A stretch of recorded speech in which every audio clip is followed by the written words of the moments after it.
отбасылы адаммен көңіл қостым. 12 жылдан бері отбасы бар ер азаматпен кездесіп жүрмін.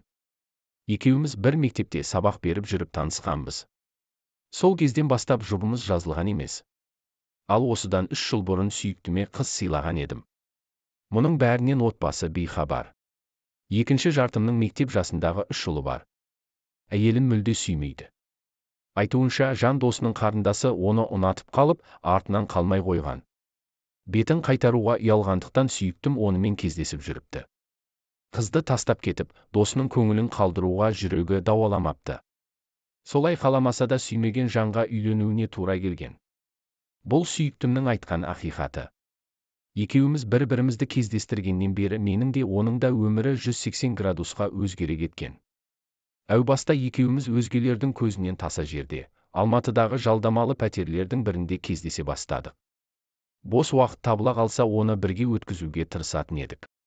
Ал мұның барлығын оның әйелі білмейтін. Тіпті әлі күнге дейін сезіктенбейді. Ал мен өзгелерден жасырынып өмір сүруден шаршадым. Мен де күйеуіммен қолтықтасып бірге қыдырғым келеді. Бір жастықта бірге ұйықтап, таңды бірге атырғым келеді.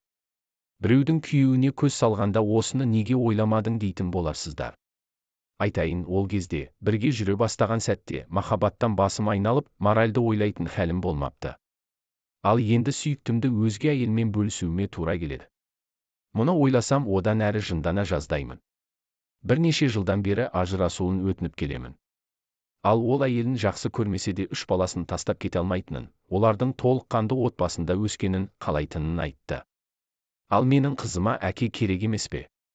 Ол толыққанды отбасында өспеуі керек пе? Ата-анасы бірін-бірі сүймей, қадірлемесе, ондай отбасыдан бала бақытты бола ма? Соңғы кездері екеуміз бір-бірімізді түсінуден қалдық. Бірақ төсекте менімен бірге тоят тапқан соң ба, әлде сезімге қайта айналып келе береді. Тіпті етеккірім келіп жүрген кезде келсе де, бас тартпаймын. Жиіркенбеңіздерші, ол үшін барлық амалын ойластырып қойғанбыз. Кейде әйеліне өзім-ақ бар бәрін айтсам ба деймін. Алайда бір жағынан қорқыныш, бір жағынан аяушылық сезімі жібермейді. Оны да аяймын. Ол да біреудің аялап өсірген қызы ғой. Менің де қызым өсіп келеді. Қызымның өмірінде мұндай жағдайдың болғанын қаламаймын. Ал мен ше? Өмірім не болмақ? Сіз не дейсіз? Комментария жазыңыз. Авторы белгісіз.